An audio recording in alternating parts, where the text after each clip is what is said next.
Welcome to Samba Samba. Enjoy the video. You start by confirming system compatibility and choosing the correct installer. This prevents errors. Once you have the file, right-click and run as administrator to begin installation.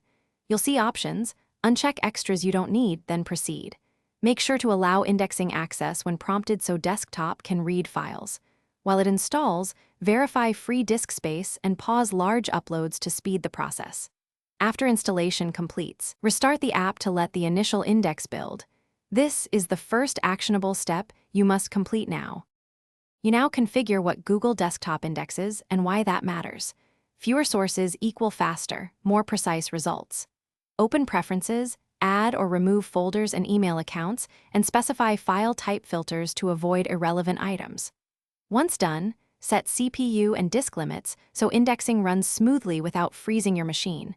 Balance speed versus system impact. Make sure keyboard shortcuts and search scopes match how you work. If you want instant results, prioritize recent folders and enable content snippets. You finish by learning effective search and maintenance. Use quotes and operators for precise queries and filter by file type when needed. This yields faster, relevant results. Schedule index updates during idle hours to keep results fresh without slowing you down.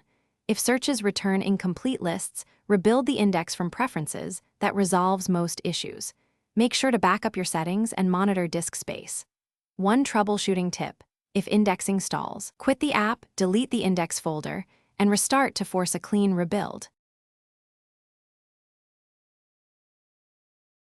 Thanks for watching. Consider subscribing if we helped you.